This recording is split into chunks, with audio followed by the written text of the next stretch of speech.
So, after reading, I was definitely shocked by the book.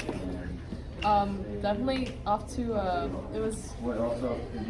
I was really. It was very, how do I call this, fast-paced in the beginning. I feel like they revealed a lot about the characters and really got into the storyline. For my dialectical journal, one of the quotes I had in the beginning was, to Jolie and his wives, I was a pokru, a mugwort to you two, and you weren't even born yet. And I think the author used good figurative language here to compare the mom and the daughter to a weed, because the wives and Jolie wanted them removed from their lives. And I thought that was a good quote.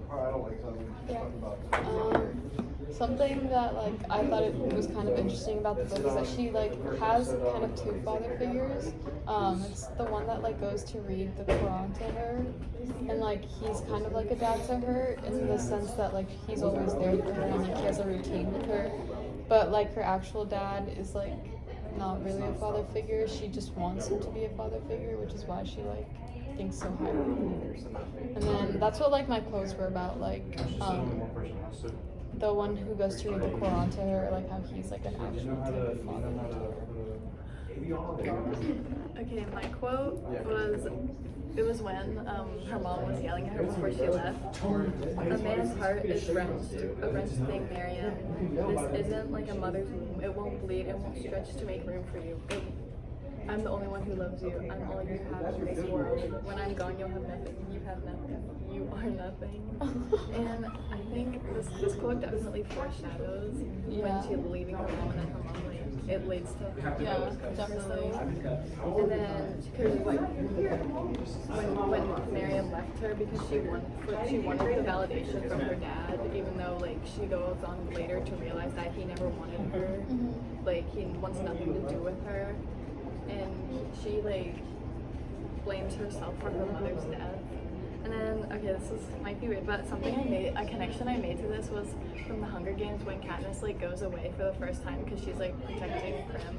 And then when at the end, towards the end of the series, when Prim and her mother aren't with her anymore, she's all alone, and she and all the work that Katniss did to go into the Hunger Games, it was all for nothing. And then she was just alone for a short period of time and had nothing left. That's a good connection. Do you have yours one? Or what you thought was interesting?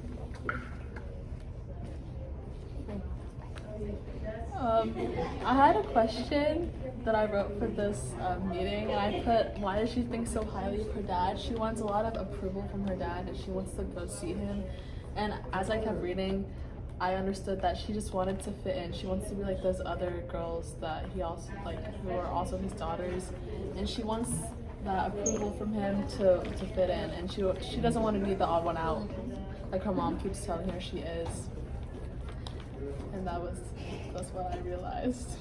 Mine was if her mom is jealous of her, just because she's younger and she still has her life ahead of her, and her mom didn't really have a good life even when she was younger. She was bitter even when she was younger, so maybe she's just jealous of her daughter or something like that. I don't know. My question was I want to know why the dad.